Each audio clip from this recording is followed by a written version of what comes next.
Greetings, boils and ghouls, and welcome to the July edition of Beer with Brian. Beer with Brian is a program of the Coffin Comics Sworn Club, and you are cordially invited to join the Sworn Club. You might be saying to yourself, why would I do that? Well, there's a couple advantages. First of all, you get a cool welcome kit with a bunch of cool custom goodies that make you a member of the club. Additionally, you get Coffin Comics news 24 hours in advance of everyone else and a 1 hour advantage in the great majority of the Coffin Comics promotions. I got to tell you, I'd like to welcome several hundred new Sworn Club members in the month of June and many more in July. Thank you so much. Yeah, this is an informal conversation. It's ostensibly called Beer with Brian, but today we'll call it Diet Soda with Brian. And I'll talk a little bit about what's going on in my experience of pop culture, and you're also welcome to ask me some questions. As we sit today, July 18th, it's my sister Susan's birthday. She is a Sworn Club member, so if you're on Sworn Nation, you could say, hey Sue, how you doing? Do not friend request her. She is under an embargo not to take on any friends. She has her own life way outside of comic books, and let her enjoy it. Let's see, what else?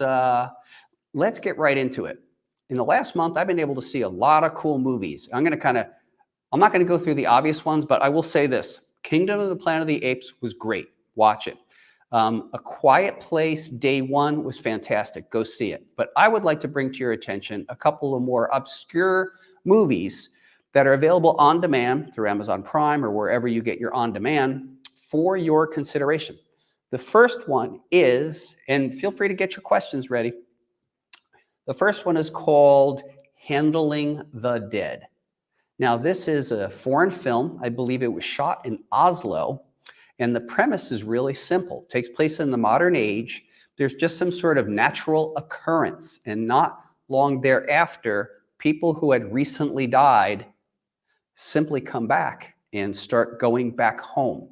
They're going back home in the exact condition they ended life in, and the story follows 3 or 4 families or groups and what happens during this. And I will tell you that it's a bit of an art film. It doesn't go the way you think it would go, and it has a meditative, poetic quality. Anyone who knows me knows I like either zombie stories or things that deal with the dead. So this one was a good one. And there's actually probably a whole subgenre of films where the dead or the recently dead simply do come back to life and start integrating into society. There was a BBC show about that. There was a show in France about that. And this one now is from Oslo. I recommend it. The second movie I would recommend, and then we'll get into some questions, is called Out of Darkness. And this movie, you could say, is a horror film, but it takes place in 45,000 BC.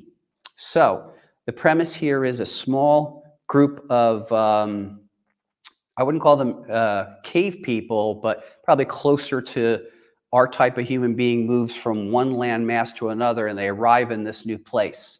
And, they speak a certain language, they're very primitive culture.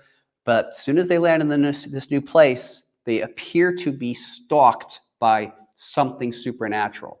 So just wrap your mind around that. There have recently been movies like Prey, which was the Predator universe, but set in, I believe, the late 1700s with Native American. This one goes back even further. This is 45,000 BC. I don't want to tell you much more about it. It definitely has a Twilight Zone kind of quality, but I would recommend it because it's kind of out of the ordinary.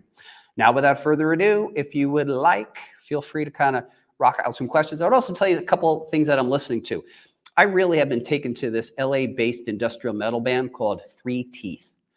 And they have a song called Drift, and this song has been my favorite song since December. I can't get it out of my head. So I've been really enjoying that. I've also been enjoying kind of traipsing along the newer genres of metal, just trying to understand it.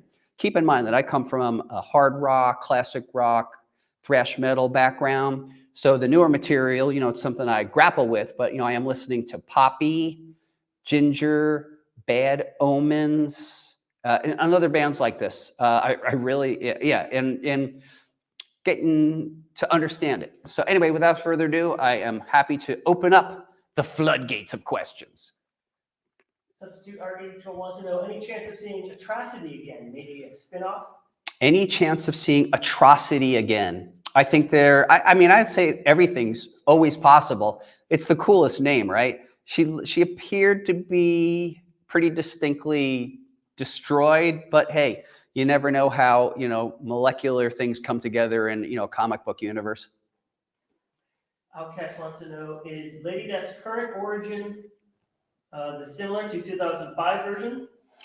So is Lady Death's origin similar to the 2005 version? I'd say no, because what I have said is that the Chaos Comics 90s version of Lady Death is actual canon. Then during the Avatar Boundless era, those are actually, from what we can tell, imaginary stories.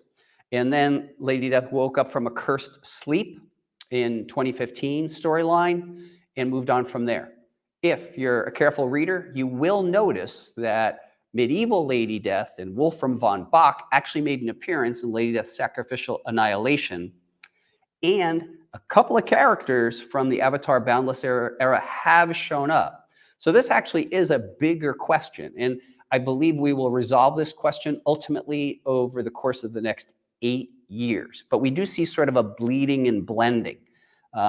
It's interesting that you picked up on that. Matt wants to know, being a Captain America fan, what was your favorite substitute Captain America to wear the mantle? My favorite substitute Captain America is Sam Wilson, always will be. I think Sam makes a great Cap. There have been many who've tried, but yeah, if not Steve Rogers, Sam Wilson forever. I've liked Sam since the beginning. I started reading Cap in 176, and then I was very lucky to go back and complete my collection.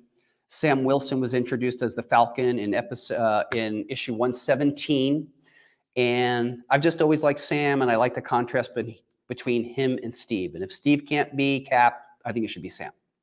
And so I'm really looking forward to Captain America Winter Soldier for that very reason. I also think this guy, Anthony Mackie, who plays Sam Wilson / Falcon / Captain America, does a great job.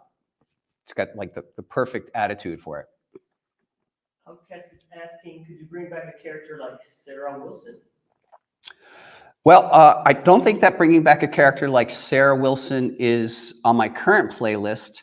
One of the things that you'll notice is that I do really enjoy getting excited about a certain group of characters and playing with that particular continuity and then moving on. I do those callbacks, like this year in the Hell Again storyline, we are calling back to a character like Lucifer, in this case, Satanus. But some of the smaller characters, let's say like Jake from the first 7 chapters of the Coffin era, I think that story has been told. Manny wants to know, he's recommending Ice 9 Kills for a new metal band. Okay, sure. I've heard some Ice 9 Kills and yeah, Motionless in White, etc. Sure. Haley wants to know, what's in your sippy cup? Haley, what's in my sippy cup is just diet soda. I'm looking for some caffeine because after our conversation today, I'm actually doing some pre-recorded material, but then tonight I am doing a YouTube show on a show called Beyond Wednesday, and I am celebrating my 50-year anniversary of collecting comics along with friends like Jimmy Palmiotti, Billy Tucci, Mike McLean, and Marat Michaels. So if you're around, jump on that channel because we're going to show off stuff that we love and explain why we do it. Mike wants to know, were you a fan of House of Mystery, DC Comics? As far as like DC Comics, Supernatural, and horror, I'm very, very late to the game. I've been a Marvelite for a real long time, but the last 3 or 4 years, I've finally come to realize that those books, the covers, the artwork is phenomenal. So I've been dabbling in it. And I am just in awe of the cover art and the cover artists. You got Bernie Wrightson, Mike Kaluta, the list goes on. Neil Adams, who just kind of rips through every genre like a master. So I'm late to that game, but I really am entranced by that stuff. Solomon saying, Lady Gunfighter reminds him of Red Dead Redemption video game. Have you ever played that? I will confide in you that I don't play video games all that much, so I know the names obviously, right? But I don't know anything about the detail and the story. It's just a choice. I'm a real movie buff, so long ago I decided I was playing Super Mario Brothers in like 1988, 1989. And I put a lot of time into it. And at a certain point, I realized I'm not particularly good at video games, so maybe I should put my efforts elsewhere. So I've really never looked back. I don't play games that much. I stay current, but yeah, I'm not particularly familiar. Journey wants to know, will the story of La Muerta continue for a long time? Is there anything planned? The story of La Muerta indeed continues. In fact, the script for chapter 11 is complete, and fun story for next year. And Joel Gomez has turned in layouts for the first 24 pages, so we are in production.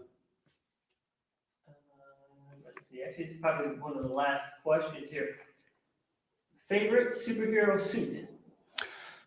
So I guess the favorite superhero costume / suit, for sure, classic Captain America, simple suit, fantastic, love it.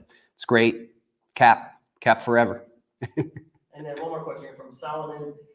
Whatever happened to the pagan, the court jester of Lucifer's? Well, Pagan, the court jester of hell, has been reimagined in our current universe and has appeared in chapters 6, 7 of Lady Death, and quite funny, I thought. And then he is currently in La Muerta, Lady Death, and the balance of the Armageddon storyline. So the jester returns.